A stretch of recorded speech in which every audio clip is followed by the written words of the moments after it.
분자를 구성하는 입자인 양성자와 중성자와 전자를 소립자라고 부르기 시작했다라고 했죠. 그리고 이제 단 세 개가 모든 물질의 구성입자가 되니까 간단하고 세상이 얼마나 편합니까? 그런데 사실은 안 보여서 그렇지 우리 주위에 양성자나 중성자 뭐 이런 것보다 더 작은 입자들이 많이 돌아다녔어요. 자, 그 얘기를 하려고 합니다. 어떻게 해서 알게 됐느냐? 바로 여기 나오는 이런 것들 때문에 알게 됐습니다. 우주선과 구름상자와 사진 에멀션. 자, 이것들이 무엇인지 소개하겠습니다. 바로 이런 것들을 알게 돼서 우리가 미시세계의 비밀을 깨닫게 되었다고 할 수 있습니다. 우리 주위에 있었는데도 알지 못했어요. 우주선이란 뭐냐? 하늘을 다니는 배가 아니라 코스믹 레이라고 하는 겁니다.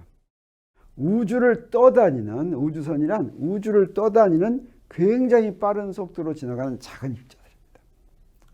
이 작은 입자들은 주로 무엇이냐면 대부분 양성자 그리고 작은 원자핵들이에요. 이게 어디서 생겼느냐? 보통 태양에서 나옵니다. 태양에서 태양풍 뭐 이런 거 있죠. 그러면서 나옵니다. 또는 초신성 폭발이나 이렇게 우주에서 무슨 일이 벌어질 때 그때 나온 것들이 굉장히 많이 돌아다닙니다. 그것도 아주 빠른 속도로 우주 공간을 돌아다니는데 이렇게 돌아다니면서 무슨 일이 벌어지냐면 공기의 대기권에 우리 지구를 충돌하는 거예요. 지구를 충돌할 때 대기권이 있기 때문에 밑으로 떨어지지 못합니다. 그런데 거기에 충돌하면 무슨 일이 벌어지냐? 이 작은 입자들이 공기를 구성하는 분자하고 충돌해서 거기서 꽝 부딪혀가지고 새로운 입자들이 만들어집니다. 그래서 우주선이 대기권 상층부에 충돌해서 새로운 입자들이 생성되는데 그것들이 이제 생성될 때 그놈들만 생성되냐면 그놈들이 또 옆에 있는 다른 것들하고 충돌해가지고 막 제2의 생성물, 제3의 생성물 막 이런 것들이 만들어집니다. 그래서 그게 우주선 소낙이라고 부르는데 여기 그림에서 볼 수 있는 것처럼 하나가 부딪히면 갑자기 굉장히 많은 새로운 입자들이 만들어져서 밑으로 떨어집니다. 이거를 코스믹 레이 캐스케이드다. 폭풍처럼 이렇게 떨어진다. 소나기처럼 떨어진다. 이렇게 이야기합니다.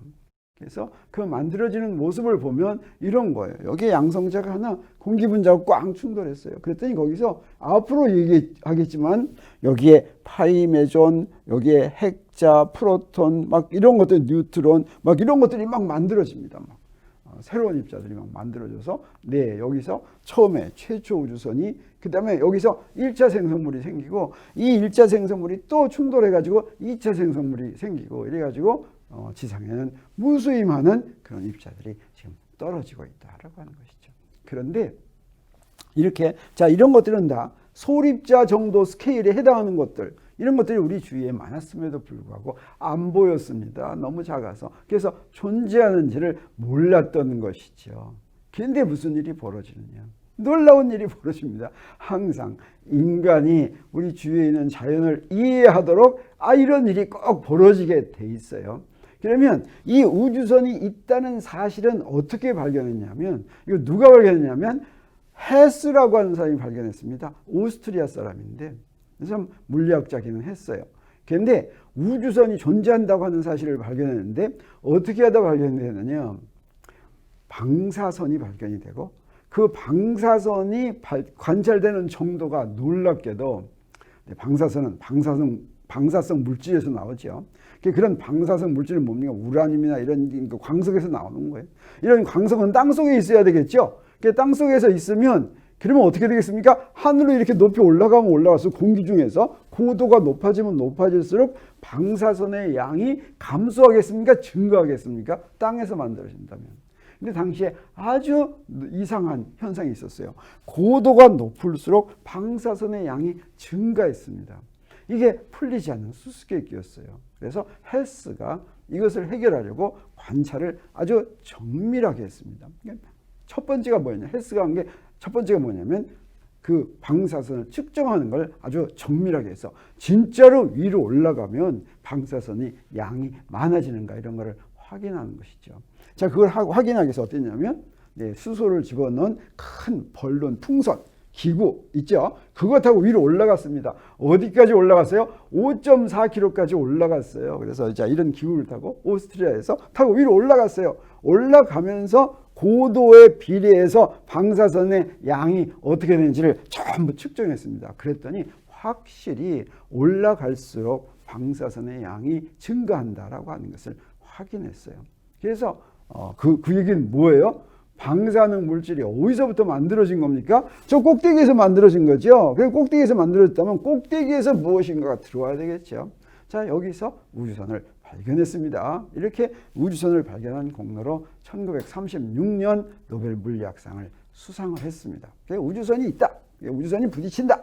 꼭대기에 우주선이 있다라고 하는 것까지는 알았는데, 그러면 그 다음에 그놈들이 우리 주위에 있다고 하는 것을 어떻게 알겠습니까? 여기에 윌슨이라고 하는 사람이 나옵니다. 이 윌슨은 영국 사람인데 톰슨이나 러더포드나 그 다음에 아까 체득이나 이런 사람들처럼 그 사람들이 전부 다 캐번디시, 케임브리지 대학의 캐번디시 연구소 출신인데 이 사람도 이제 거기 출신입니다. 그래서 여기 이 사람이 뭘 발견하냐면 구름 상자를 발견합니다. 언제? 1911년. 1911년이 언제입니까? 원자핵을 발견했죠.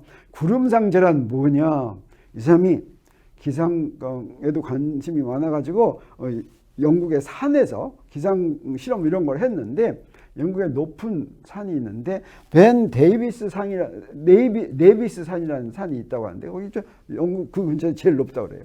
근데 거기가 영국이 원래 안개가 많이 끼고 막 이러죠. 너무 경치가 아름답답니다. 특히 아침에 일어나면 어떤 모습이 보이냐면 이런 모습이 보여요. 이게 바로 뭡니까? 태양이 등 뒤에 딱 이렇게 있어요. 태양이 등 뒤에 있으면 앞에 내 그림자가 생깁니다. 어디에? 안개 속에. 내 그림자 앞에 뭐가 생겨요? 그 주위로 이렇게 이 무지갯빛으로 이렇게 위에 쫙 이렇게 서민들한테 나타나는 것이 이런 게 나타나는 거.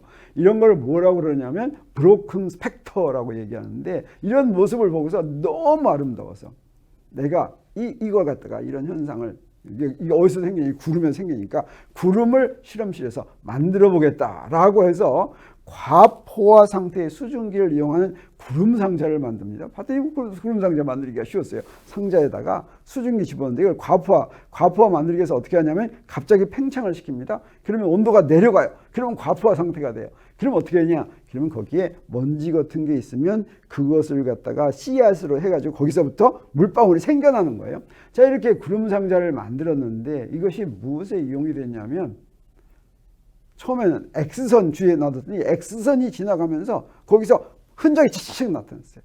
다시 말하면 우리 그때까지는 눈에 보이지 않던 그런 입자들을 측정하는 그런 측정 장치가 됐어요. 그래서 이 구름 상자가 1930년에서 1950년 그 사이에 새로운 소립자를 발견하는데 양성자, 중성자, 전자를 소립자라고 부르기 시작했는데 자, 이것과 스케일이 비슷한 그런 입자들을 이제 다 소립자라고 부를 수밖에 없게 됐어요. 그래서 이런 새로운 소립자를 발견하는데 널리 이용이 되고 처음에는 구름을 만들 목적으로 만드는 이 구름 상자가 이런 데 이용이 되니까 이 사람은 노벨 물리학상을 1927년에 받았습니다.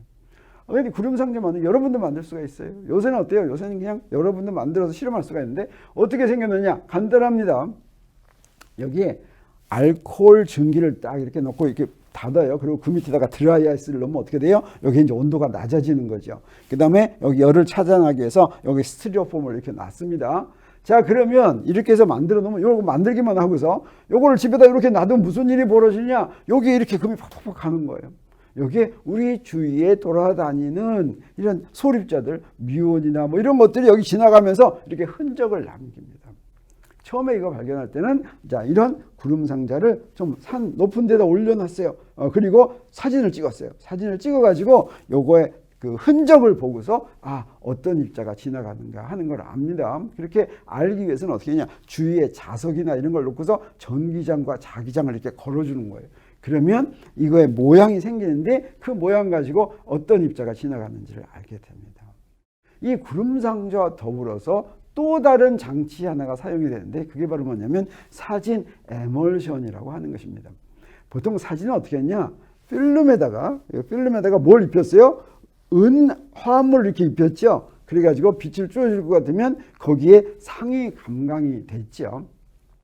근데 사진 에멀션이라고 하는 것은 이게 이제 구름상자와 같이 1930년에서 1950년 사이에 새로운 소립자 발견하는데 크게 기여한 장치인데 사진 필름하고 똑같은 그런 원리입니다. 근데 필름 대신에 어떠냐? 유리판 위에다가 뭐를 브로마은, 이 브로마은을 얇게 핀 것이 사진 필름이에요. 근데 이거를 젤리 형태로 두껍게 만들었습니다. 그래서 그런 유리를 차곡차곡 이렇게 올려놨어요. 이렇게 차곡차곡 올려놓으니까 어떻게 되냐? 소립자들이 지나가면서 그 흔적을 이렇게 남겼어요. 그래서 이 흔적 남긴 거를 이제 현상을 해가지고 이 사진을 굉장히 많이 찍습니다. 당시에 이제 굉장히 많은 숫자를 찍어가지고 여기서부터 이 흔적으로부터 새로운 입자들의 그런 증거를 찾아내는 거. 이게 1930년에서 1950년 사이에 이제 새로운 소립자를 만들어내는 그런 방법으로 널리 이용이 됐고, 바로 우주선이 있다는 사실을 알고 그 다음에 이 두 가지 기구 때문에 우리 소립자들을 많이 찾아낼 수가 있게 되었습니다. 근데 이건 어떠냐? 구름상자보다도 사용법이 더 편리했어요. 구름상자는 어때요? 과포화 상태를 만들기 위해서 갑자기 팽창시킨다든가 이런 걸 해줘야지 됐죠. 근데 이건 어때요? 이건 그냥 가만히 놔두면 됐어요. 그래서 기구에다, 풍선에다 올려가지고 산꼭대기 또는 산꼭대기 어디다 이렇게 장치해 놓고 한참 기다리다가 현상만 하면 그 결과를 해석할 수가 있었습니다.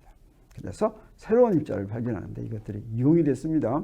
1932년 중성자 발견해서 원자 구성 입자가 이제 알려지면서 양성자, 중성자, 전자, 이게 이제 기본 입자다라고 해서 소립자라고 했는데, 여기에 구름상자와 사진 에멀션에 의해서 그동안에 몰랐던, 보이지 않았던 입자들을 검출할 수 있게 됩니다. 그래서 이 1930년에서 50년 사이에 많은 입자들이 발견됩니다.